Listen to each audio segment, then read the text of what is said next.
গত ঈদ-উল ফিতরে সিনেমা হলে মুক্তি পায় সিয়াম অভিনীত সিনেমা জঙ্গলি। সেই সিনেমাটি ঈদ-উল আজহা উপলক্ষে ওটিটি প্ল্যাটফর্ম চরকিতে মুক্তি পেয়েছে।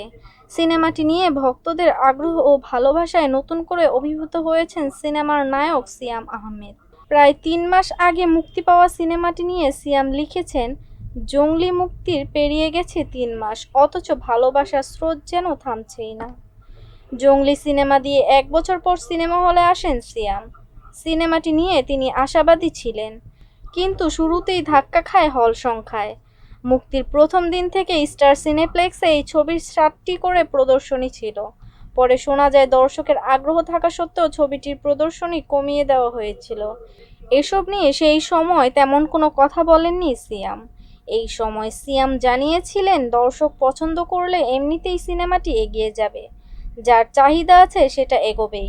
ভক্তদের প্রতি এই আস্থায় দ্বিতীয় সপ্তাহে দ্বিগুণ পরিমাণ শো বাড়ায় জঙ্গলির পরবর্তী সময়েও দেশের নানা প্রান্তের দর্শক সিনেমাটি দেখতে আগ্রহ দেখান। শো সংখ্যা আরও বাড়ে। কেউ কেউ বলেন সিনেমাটি সিয়ামের ক্যারিয়ারের সেরা সিনেমা। পারিবারিক ঘরানার এই সিনেমা নিয়ে যখন ভক্তরা কথা বলছেন, সেই সময় ভক্তদের কাছে কৃতজ্ঞতা প্রকাশ করলেন সিয়াম। তিনি লিখেছেন, চরকিতে আসার পর জঙ্গলি আরও অগণিত মানুষের ভালোবাসা পাচ্ছে।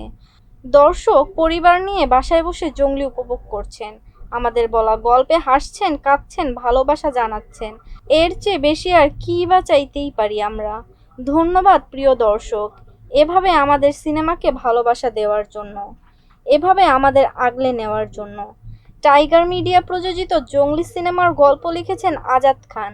চিত্রনাট্য করেছেন যৌথভাবে মেহেদী হাসান ও কলকাতার সুকৃতি সাহা।